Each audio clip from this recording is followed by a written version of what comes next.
So up next, we're going to be talking about how the sun also rises in the East, how Asian companies are expanding in the West, and we have a talented group of experts here to discuss that with us today.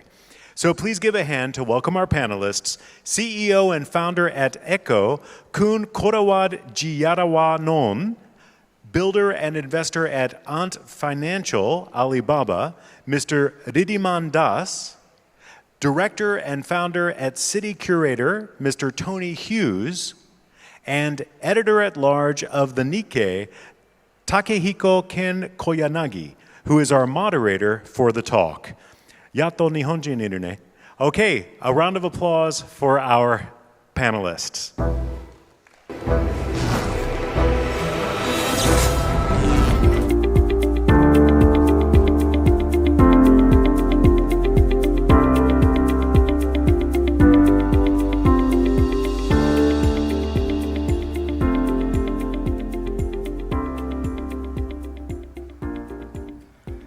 Good afternoon. Maybe many of you are getting hungry, but I do my best not to bore you to go away. So please join us. Thank you for kind introduction. My name is Ken Koyanagi, editor-at-large of the Nikkei Asian Review, published by Nikkei, which is Japanese news media. And our panelists are Kun Korawad Chearavanont, founder and CEO of Echo, and Riddhiman Das, investor, corporate VC and M&A and financial of Alibaba Group, and Tony Hughes, founder, director, City Curator. First, I'd like let our panelists to make a brief self-introduction and make a connection of what they're doing to this theme, which is the sun also rises, how Asian companies are expanding to the West. I'd like to start from Kun Korawad. Could you do just a brief self-introduction? Hi, yes, I'm Korawad, CEO and founder at Echo. So we provide mobile-first business process management, communication, workflow, knowledge management system for frontline workers. So we've raised about $30 million in funding. There's about 140 of us, and we started here in Thailand, and we still have our product engineering here, but we've since moved out. We've since expanded into the UK and the US, and the US is now our fastest-growing market. So that would be the relation to the topic. Thank you. And next, so he told me to call Das, so I call you Das. Please go ahead, Das. So I'm Riddhiman Das, I go by Das, and I am now doing corporate venture capital for Ant Financial. Ant Financial is the financial services arm of Alibaba Group. You may have heard of our big product, which is Alipay. And before that, I was a tech guy and a startup guy. I had a company called iVerify, which looked into the red blood vessels of the human eyeball and identified you uniquely. And we sold that to Alipay in 2016, and then I came on board. Okay, thank you. Last but not least, Tony. So I used to run a digital research lab in the UK, and we had research partners around the world, one in Brazil. And I did some work out there for the Brazilian government at the time to connect Brazilian technology companies into the UK market. And I've been doing work such as that ever since. So that's about 15 years. So I also act as an advisor for the UK government's Department for International Trade when it comes to getting tech companies to expand globally or to bring technology-based companies into the UK. And City Curator is my own startup, and we've been doing this for 3 years, mainly because we know how difficult it is for companies to go overseas. So we wanted to develop a platform which would make it easier and bring the convenience of consumer web into the business world. Okay, great. Thank you very much. I'd like each of you to elaborate on those, what you're doing, and make a deeper connection to how Asian startups, companies are expanding to the West and the world, actually. I'd like to start with Kun Korawad first. As you may know, Echo, have you looked at the Echo website? How many of you, Echo website, have you seen? There is a comparison chart between Slack and Echo. So some people call Echo as a Slack of Asia.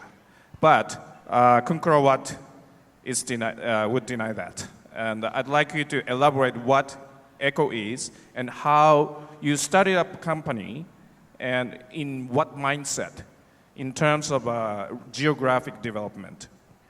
Could you do that? Sure. I mean, I think that we have a very different product from Slack. You know, we focus on providing an all-in-one solution and really focus on our business process management solution, knowledge management, learning management, which is quite different. And we also focus on frontline workers, whereas Slack is really, really good for tech workers. So that's where we provide a different service. Sorry, could you repeat your second question? So when you started up your company, did you have a global vision, or did you just started up a company to serve local customers? Like you started a company in the United States first, right? What kind of mindset did you have? Actually, we started local. We didn't necessarily think about the global at that time, and we wanted to do something really good here. But then what we quickly realized is that in software, in enterprise software, wherever you are, you're competing against similar players like Microsoft, right? So the thing is that if we have to compete against global players in enterprise software in our local market, it's not so different from competing against them in another country, which might have a much larger market. And the other thing we realized is that there are some really, really great products that do pretty similar things to us in China, but not really anywhere else outside of China. So the way we see it is, yes, China is a lot bigger than Southeast Asia. You know, we have $15 trillion economy and a $2.7 trillion economy. So they're going to come, and if we don't have enough scale, we're not going to survive. So the way we saw it is we have to expand into much larger markets if we're going to have enough scale to survive as a software company. So you started up your company in the United States and then shifted to or moved to Thailand as your base, or especially a product development base. And then you started out as a global service provider, or how was it? Could you provide us a kind of a timeline how you developed into global? Sure. I mean, we started in the U.S. I was going to school in the U.S. at the time, but we were still focused on Thailand and Southeast Asia at that time. And then we moved back to Thailand to really be able to understand and really focus on the market. We moved our whole team here. And then last year we raised $20 million for international expansion. And that's when we moved our commercial headquarters to London. And from there, we built up teams in the US and in other regions. So that's a very brief timeline. Okay. And how have you raised your fund? I mean, what kind of investors do you have as your shareholder? Which countries, which nationalities?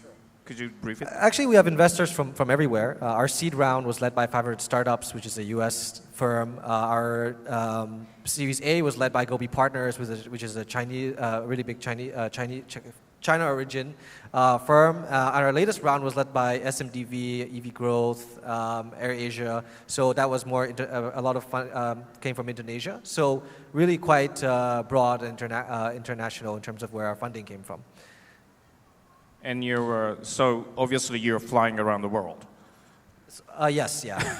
Pretty much. I pretty much live in the air. So. How are you distributing your time geographically? I spend like 30% to 40% here in Thailand, 20-30% London, and 30-40% between the US and other parts of Europe and Asia.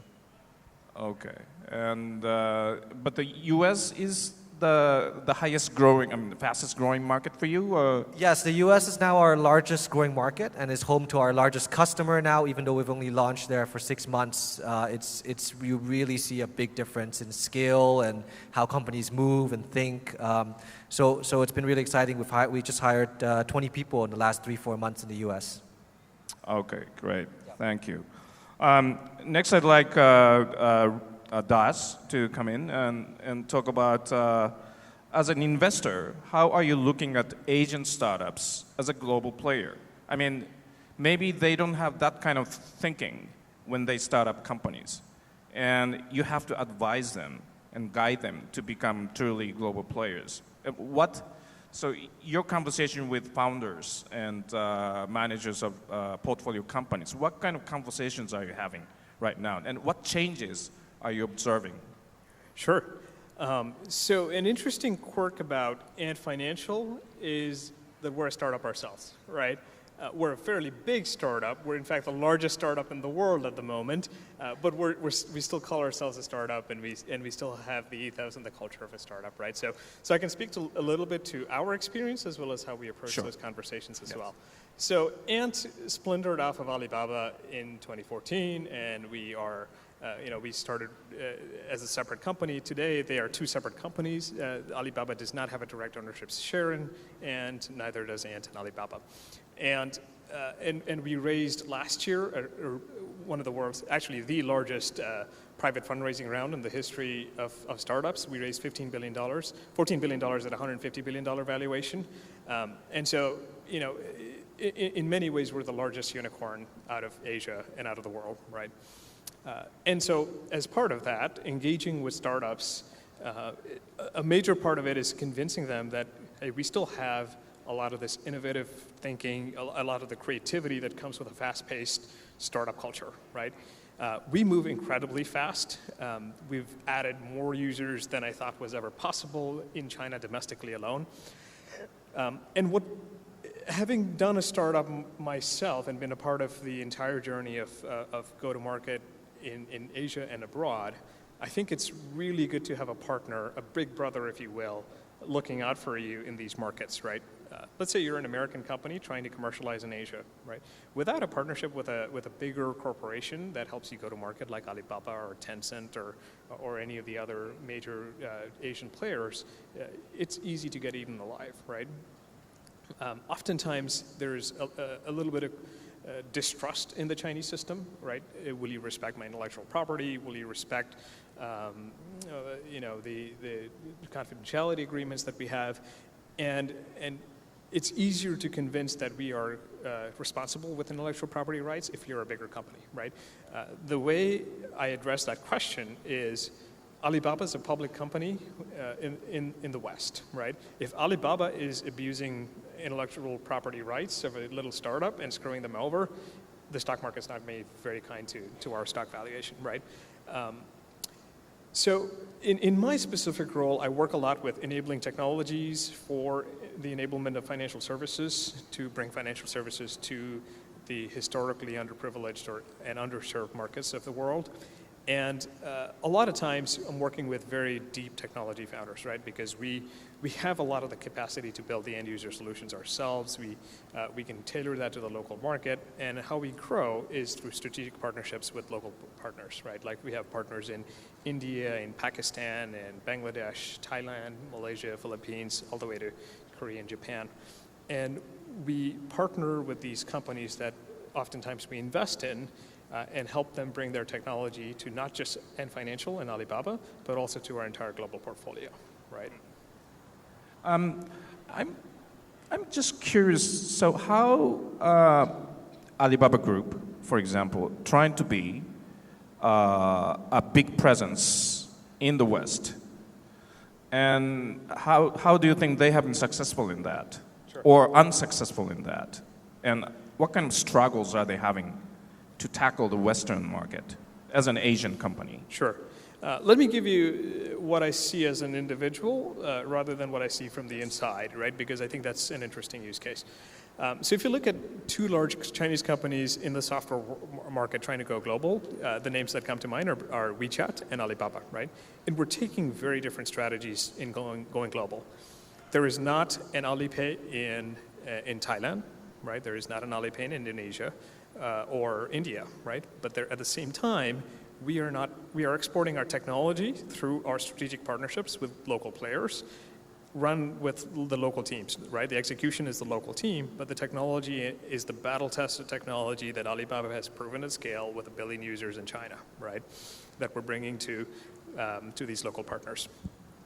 That has, I think, been more successful than WeChat's strategy of exporting WeChat as a brand and trying to onboard users in foreign markets. In addition to that, we've focused, Alibaba Group has done very well in focusing on markets that have heavy tourism from Asian countries, starting with Chinese tourists, right? If you look at merchant acceptance for Alipay in San Francisco, New York, and Chicago, it's actually doing very, very well, because there's where a lot of Chinese tourists go and shop, and they would like to check out with their preferred mode of mobile payment. And we did a survey as to what the buying preferences of Western shoppers versus Asian shoppers, and being able to check out with your preferred mobile wallet was number 2 in how you choose a particular merchant, right? At the same time, all Chinese companies specifically are running into the recent environment of trade tensions, and that's been particularly challenging because you don't know how the regulatory framework is going to evolve. We've all seen how Huawei got the brunt of that. We're being conservative. I think everyone's being conservative just to ensure that that you don't run into any unprecedented issues there. Okay, thank you very much. And now I'd like to turn to Tony. Could you elaborate a little bit what exactly you are providing in City Curator service, and how your clients are using? I think your clients include many startups from Asia. How are they using, and how are they globalizing their thinking?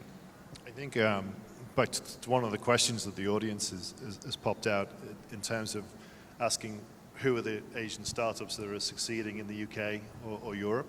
Obviously, Korawad's got one. But I think the first thing that a lot of people don't know, because I think when you're here, your first instinct, if you're expanding, is to go somewhere else in Asia or to go to the States, because not many people have those connections in Europe. And I think people go where they're most comfortable or where they have their local network. So for us, it was a question of how do we provide people with enough business intelligence to give them those decision-making ability to make the best decision.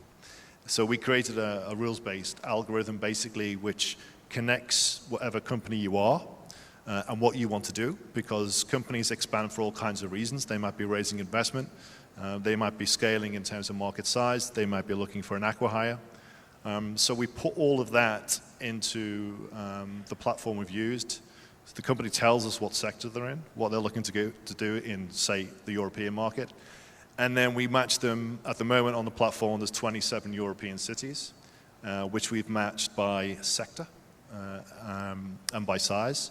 And then we rank the score according to how each city fits with what you want to do, not just as a company in a particular, whether it's fintech or cyber or e-commerce, but also what activity you want to do when you go there.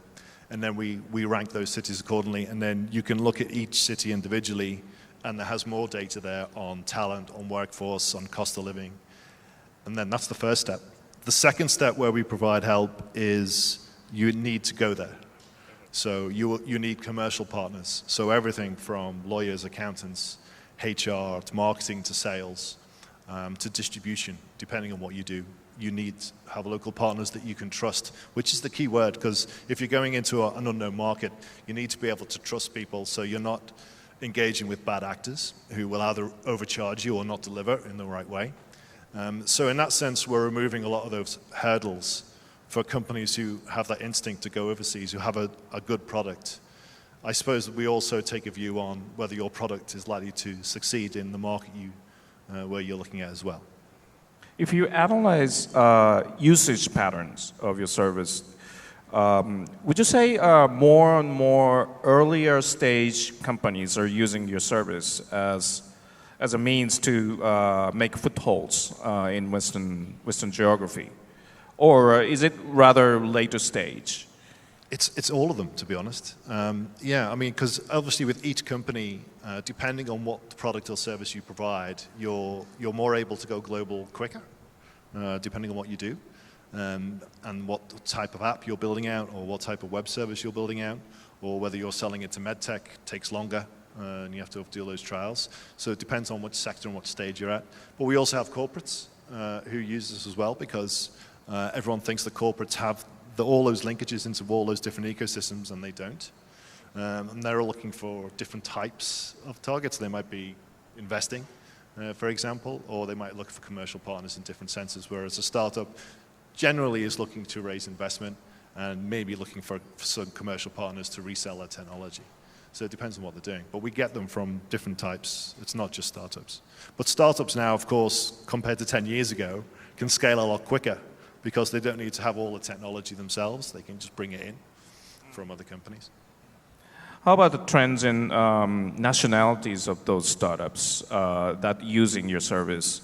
Would you say Southeastern Asian startups are increasing in terms of share?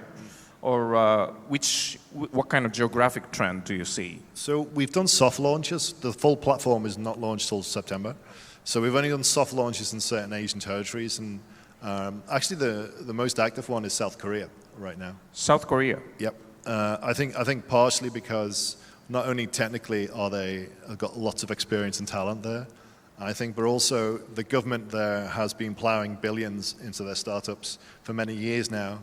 And you're seeing a lot of them mature and then look overseas to developing a global presence. And they don't feel like they can do that from South Korea.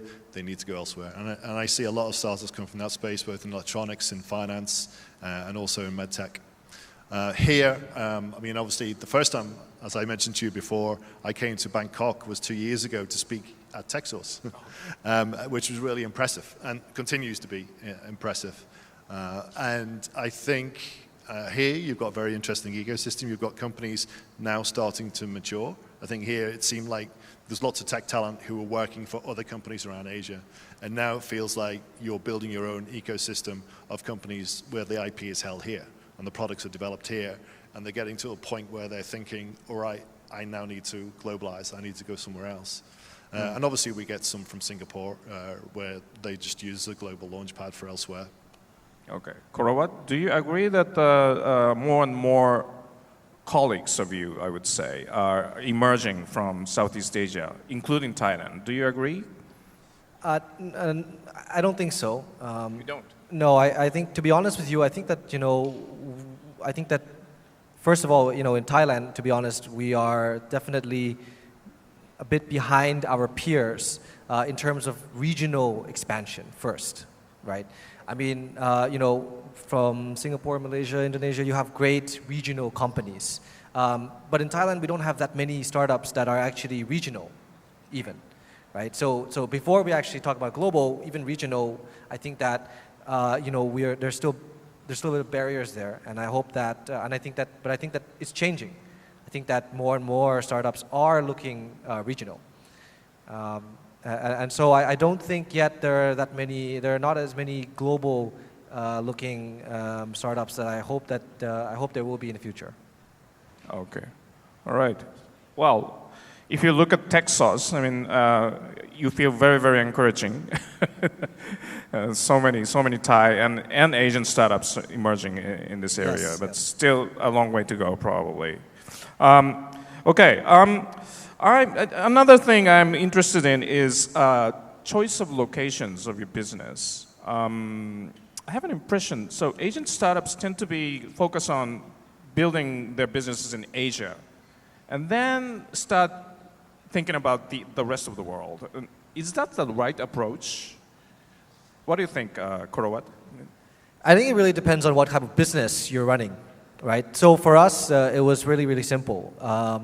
All of Southeast Asia is a $2.7 trillion economy. Now, our enterprise IT spending in our region is about $60 billion. The enterprise IT spending in the UK alone is at least $170 billion. And not even talking about the US, right? Now, for us, in Asia, of course, we have, China is a very, very big market. But for us, at least, it was very difficult and very competitive. There are really, really great products, really, really great startups there. So we looked, westwards, and that's why we picked. So we picked the U.S. And the U.K. to start.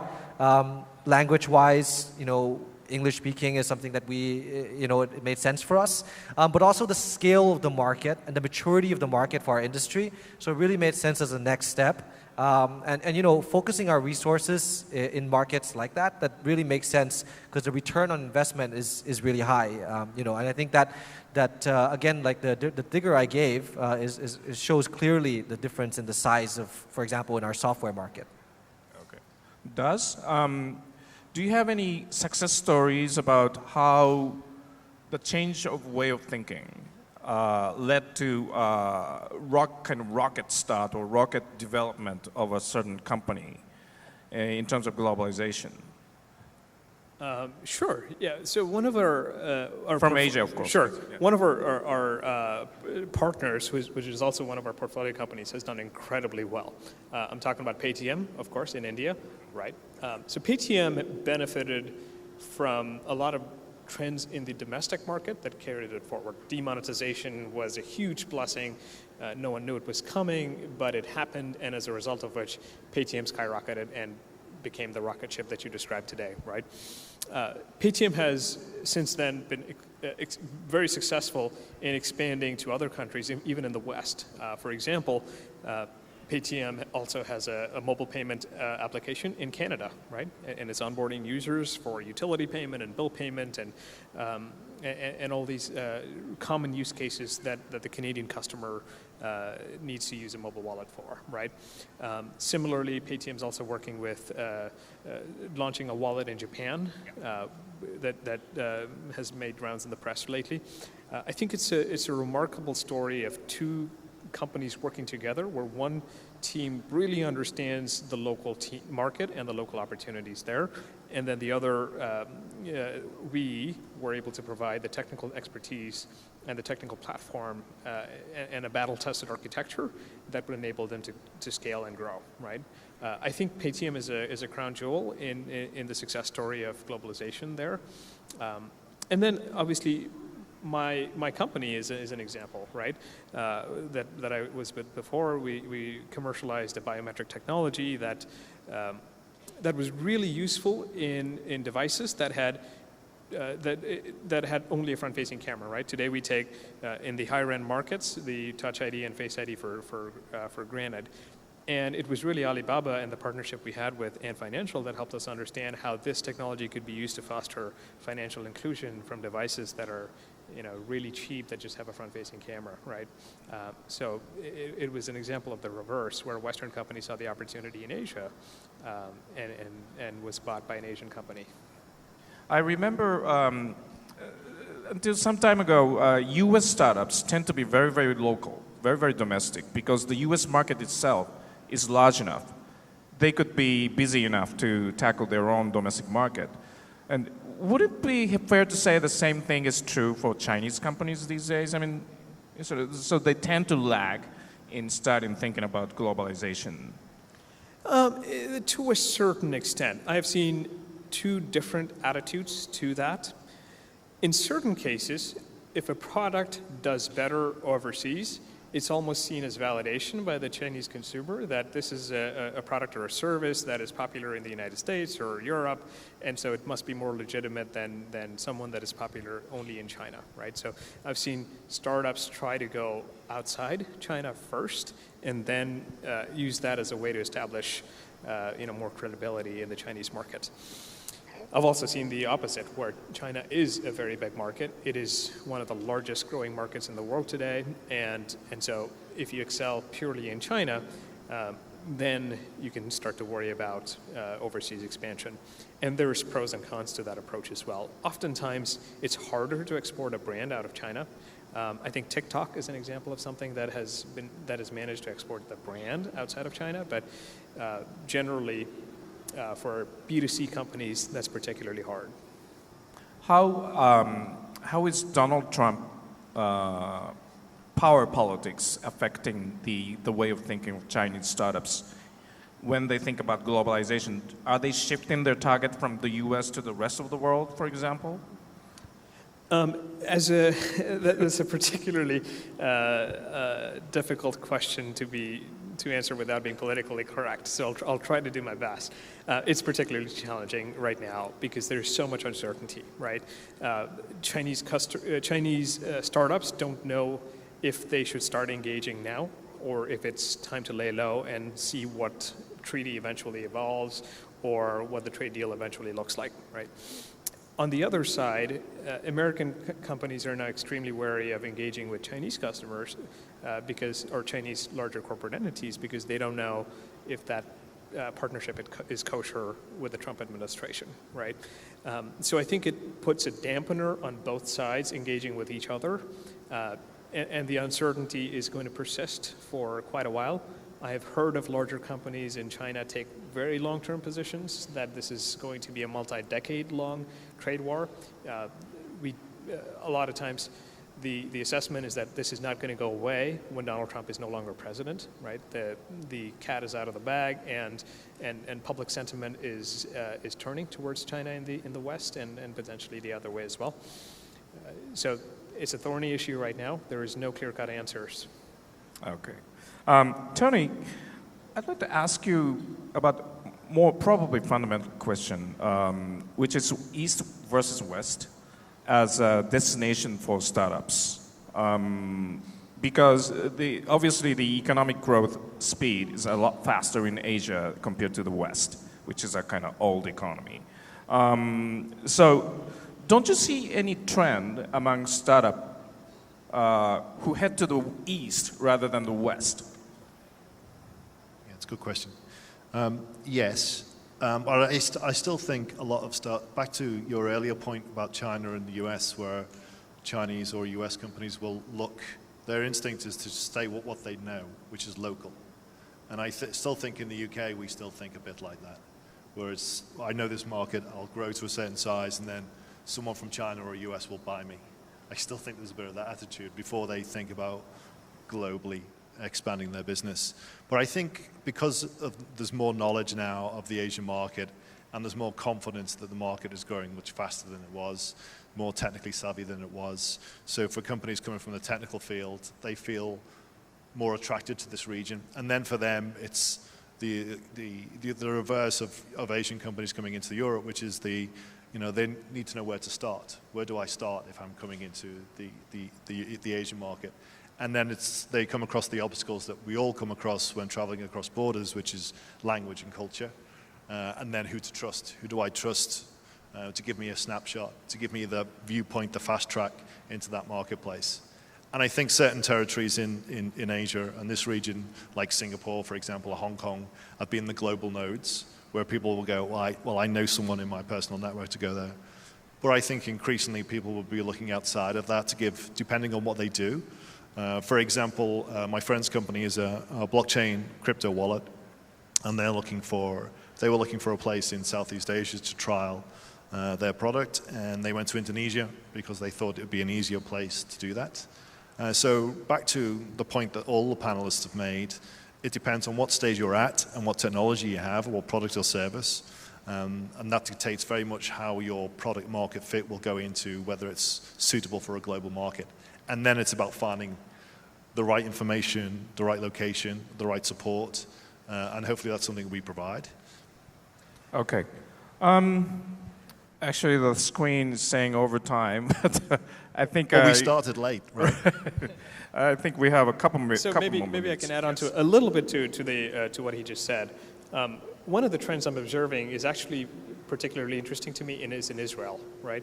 For a long time, Israel has a thriving startup technology ecosystem, and for a long time, the default attitude in Israel was to have the technology team in Israel and commercialize in the United States or Germany or Western Europe in general. And I'm seeing a larger and larger fraction of Israeli companies choosing to first come eastward to Southeast Asia or East Asia, and then potentially tackle the Western world. And I think I'm seeing that is a macro trend that is going to start to emerge as these trade tensions that you described earlier, as they become more severe. I'm afraid startups are going to have to choose to do either the East or the West first, and then go from one to the other. And given the dynamics of the Eastern market now, it is an increasingly attractive market for startups to first start their commercialization journey in. Interesting. I'd like to wrap up this session by asking each of you to point, what is the advantage of being an Asian startup to be a global company, starting from Korawad? Yeah, I mean, I think, we started in Asia and we're moving into, major Western markets. And I think that to be honest with you, I think,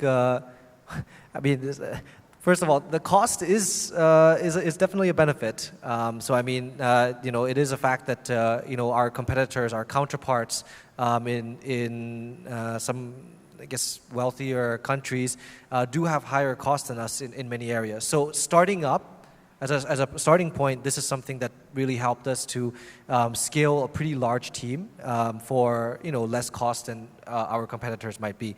And so with that kind of talent coming in and with be able to do that, that is actually an advantage coming from Asia that we experienced.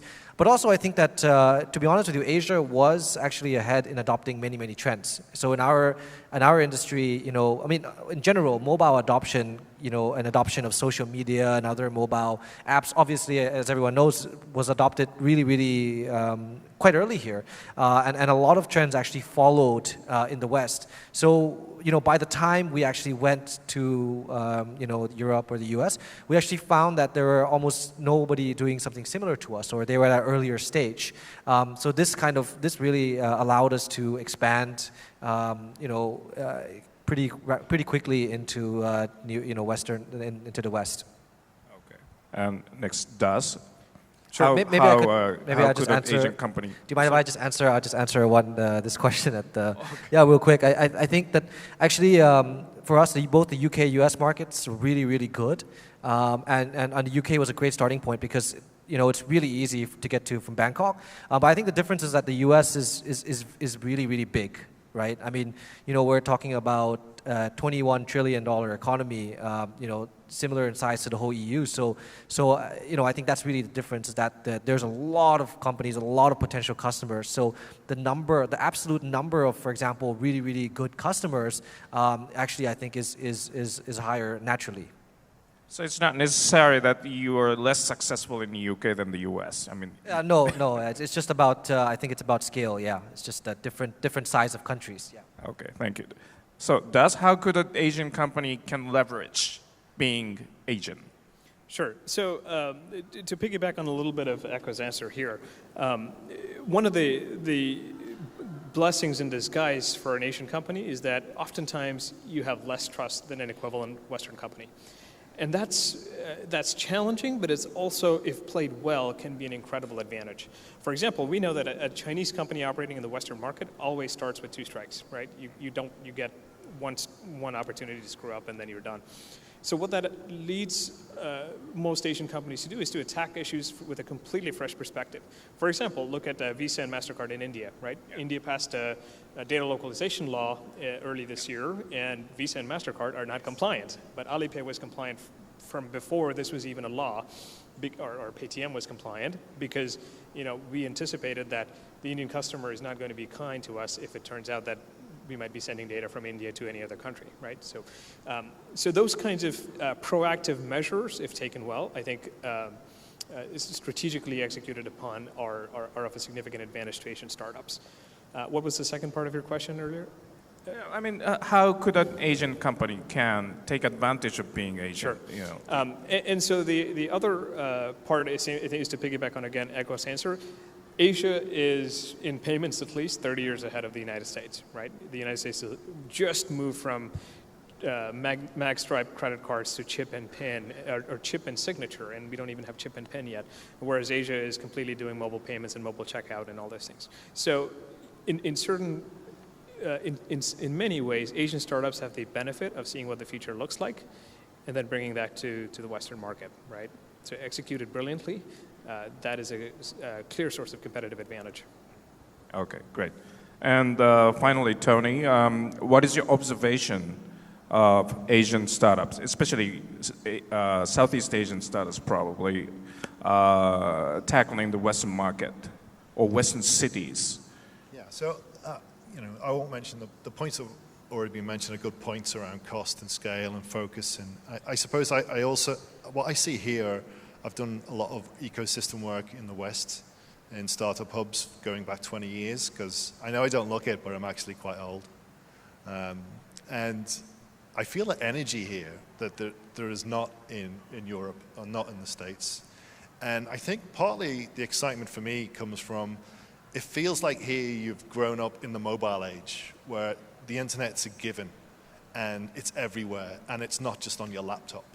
And I feel like in Europe especially, and probably sits in the States as well, they grew up in a different age and they think differently. I think you think differently here. Your mobile commerce is way ahead in Asia than it is in the Western world. And I think it gives you a distinct advantage when you're bringing your product or your service like Korawad is into the Western market, and you shouldn't underestimate that. Do you agree, Korawad? Yeah, definitely. Okay. Yeah. Okay, that concludes this session.